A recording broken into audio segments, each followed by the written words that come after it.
Hi kids, Hot Karl here with Hot Karl Chassis. Today we're going to talk about my favorite skill to use in the shop when I'm working on my dirt cars, and that's called welding. But kids, you know the fucking deal. This ain't your first rodeo. Before we get started, we got to put a little fuel in the float bowls. Let's get going.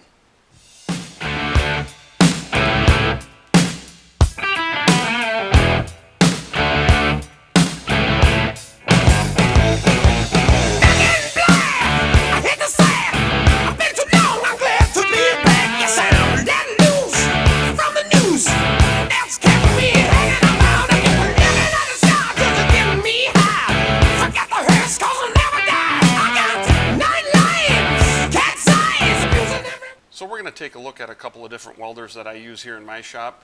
One's a wire feed MIG welder, the other's a TIG welder. Let's take a little gander. The first welder we're going to talk about today is my Lincoln 180C MIG welder, also known as a wire feed welder. I've owned this welder for about 15 years and it is the easy bake oven of fucking welders. Anybody can learn how to use one of these little cocksuckers. It's basically point, click, and shoot, and you can weld. And when I say the easy bake oven of welders, this is why, folks. Open up the gull wing door here on the side. There's a fucking chart right inside there. Pick your wire thickness, your product thickness that you're welding on. Set your heat and your wire speed. Hit this little fucker right here. And this is what a good weld should look like when your wire feed welder is set up properly. A nice consistent bead. Most of your chassis manufacturers are using this technology daily in the shop. The only scary thing about this welder is shitheads that have no idea on how to do proper metal prep and proper pipe fitment will just start fucking slinging beads anywhere. And it can be real fucking frightening when you see this shit. The next welder we're going to talk about is my TIG 200. This is kind of like the hot chick from high school. Everybody wanted to date her, but they didn't realize that she's a real fucking bitch. If she doesn't have everything in her life fucking perfect, it's not going to work. And when I say everything's got to be perfect, I mean every fucking thing. Pipe fitment, perfect. Quality of material's got to be perfect. Wire's got to be perfect. The fucking little tungsten's got to be sharp. The cup's got to be good. Proper amount of shielding gas. And then pan down right here. You got to learn how to use a fucking loud pedal. In your race car, well, you got to learn how to use one on this fucker too, because if you can't drive in the dry slick, you sure in the hell won't be able to run one of these fuckers. And just like that gal from high school, when everything in her life is fucking perfect, you will experience some of the greatest welds you've ever seen on planet Earth. So many colors, you'll swear you died and woke up at a fucking gay pride parade, and you're actually happy about it. Now, we're going to talk about an application where you can put your dirt track welding skills to use. And that is lead boxes and lead placement. For example, this is 25 pounds of lead. This is 25 pounds of birdshot lead buried in a steel box. Nothing sends a telegraph to your competitors more easily than bolting on a hunk of lead that looks like this. Literally everybody in the pit knows that that's 25 pounds. That's why I bury my lead in boxes.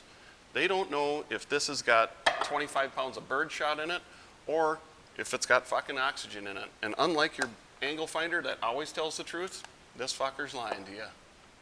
And that, folks, is where we introduce a little dirt track trickery. When that track dries out and she's smooth as a popcorn fart and you're starting on the pin, I like to bolt one of these fuckers right on the right rear corner. And when you check out through the black, I can guarantee you that next week you'll walk through the pits and every cocksucker will have 75 or 80 pounds hanging on the right rear of their car. And the real reason why they do that is nobody watches their own fucking bobber anymore. You got to focus on your own program.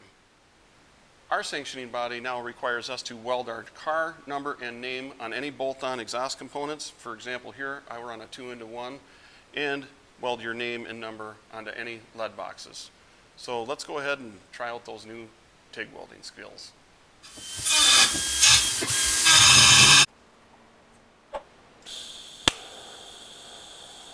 Okay kids, here we are. The lead box has been TIG welded with my name on it, so we're 100% legal there. Next we're going to pan over to the 2-into-1 exhaust system that I run, and I prefer to run a Kevko scavenge kit, and the reason why I need that is my engine has 400 fucking nights on it and has more blow-by than a Detroit diesel. Next, we went ahead and TIG welded a name and number onto the exhaust system. In the event this falls off, they'll know who to send the disqualification to. In this case, we use Scott Bloomquist because if I'm jumping the fucking cushion and running the top side and it's a rough track and I lose my tailpipe, it really isn't my fucking fault, so I don't think I should be disqualified. Sorry, Scott. Karl didn't mean that. Okay, kids, before we depart today, a little house cleaning. Do not fucking send me any more hats. I got enough fucking hats. Let me show you this. Look at this. Fucking hats everywhere. I don't even drink that shit. Fuck! Yeah, so don't send me any more hats, for sure. No more shirts like Kevko just did. And don't send me any components because I'm not going to use this shit on my car. Kevko sent me these fabricated TIG welded valve covers. Look at that shit. Fucking stacking dimes.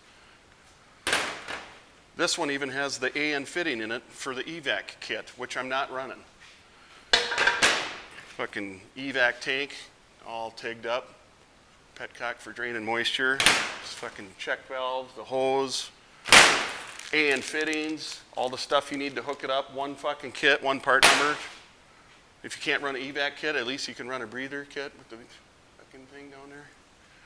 And, you know, 100 pages of fucking Playboy porn right here. More fucking oil pans in here and you know what to do with. And last, they sent me this cocksucker, so when your buddy's drunk and fucking loses your lug wrench at the racetrack, she's blaze orange. You'll find her. I don't know, Karl. I'm not reconsider. They gave me a hat and gave me a shirt, and these fucking jack stands are orange, and they're all TIG welded.